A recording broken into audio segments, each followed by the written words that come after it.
You know, when you say what is the design philosophy of developing an airplane, it's driven a lot by what the customer wants. When I had my own small company where we had home-built airplanes, most of the airplanes we developed were never marketed. So in other words, they weren't done for return on investment. They were done to explore what might be cool there, and they were done for fun. Airplanes like the Grizzly and you know, Voyager, of course, the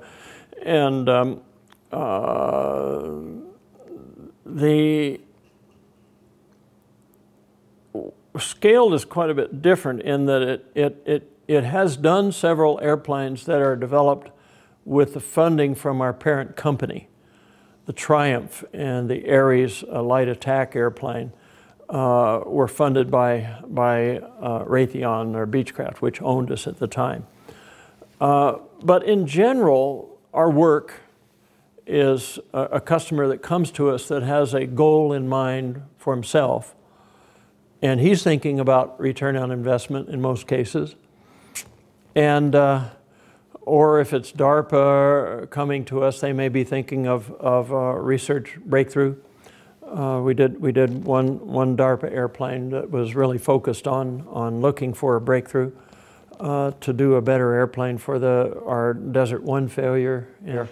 But at any rate, most of them are including the commercial space thing now. That's being done in order for them to build a business, and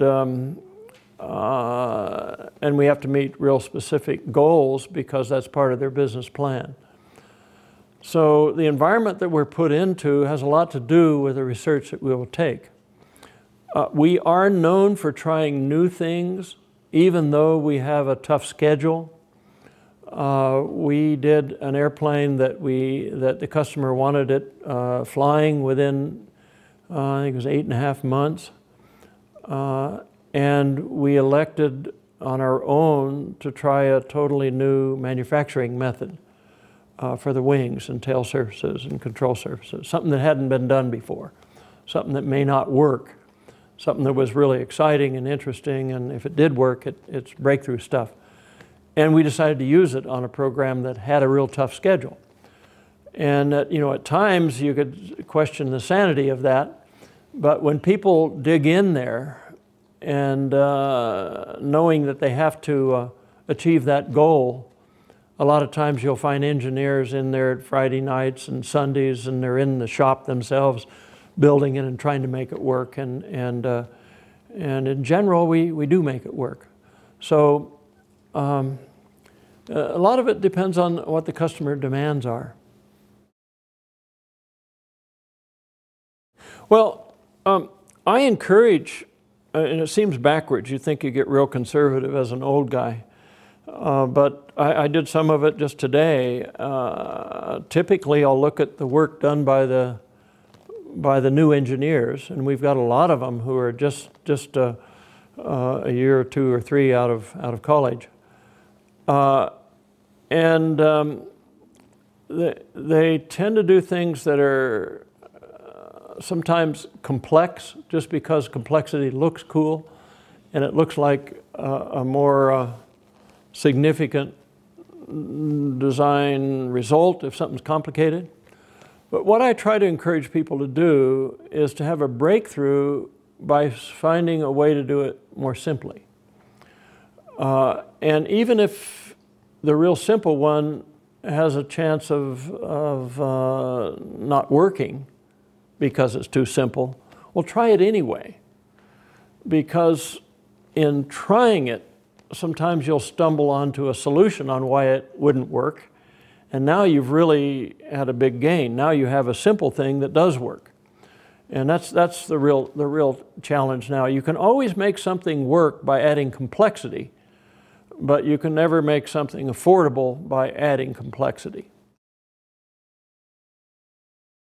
Aesthetics play a role when you have finished an airplane, get it ready to fly, and you paint it white. Usually our composite airplanes have to be painted white so their structure stays cooler out in the sun.